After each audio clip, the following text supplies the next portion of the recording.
Back into the mix, though, because Rick has been watching this all along from the newsroom. It has a different perspective, been listening to scanners, also talking to dispatchers and police officers all across the region. So, Rick, what are you hearing right now? I want to take you inside, if I can, for just a minute, inside Fifth Third Ballpark.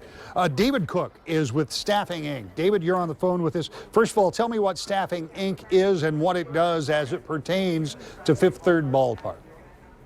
Well, Rick, I used to work for Staffing Inc. 2 years ago. Okay. So I don't work for them anymore. All right, but you're familiar. What was your position at that point? I was a manager there at the ballpark. So, Fifth Third, Staffing Inc. provides Fifth Third with management of their employees. They hire and control, basically run the employees for Fifth Third Ballpark. The vendors, the people that you interact with when you buy food. So talk to me a little bit about what this part of the ballpark, from your experience there in dealing with Staffing Inc. I mean, we know there are some concession areas in there, but this time of the year, there wouldn't have been much going on in that area, would there? Yeah, this is not the live part of the building.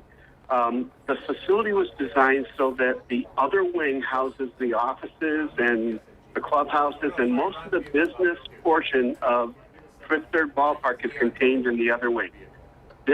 The section that is burning there houses some concession areas. It houses some of those skybox suites, and then there is some cold storage there. And so I heard somebody say earlier that they thought maybe it was propane tanks bursting. There are kegs of beer that are stored in that area, so that's another possibility. But this is a cooler section that's kept colder. And from my recollections, I think that fire, they talked about the sprinkler system.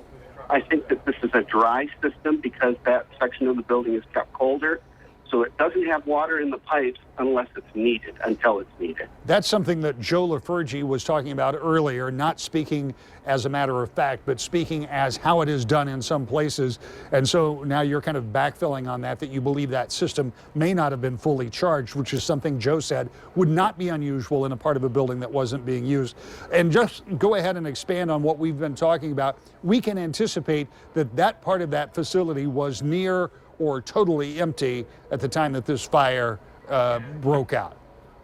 It still is used for events, and I understand they did some hockey there last week or earlier in the week.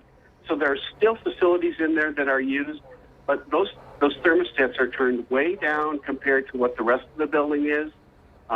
It was designed for that purpose, to be an energy storage area. And I've heard some of the speculation going on, what other facilities in the area that could help the Whitecaps out. Cornerstone just finished a brand new ballpark out there.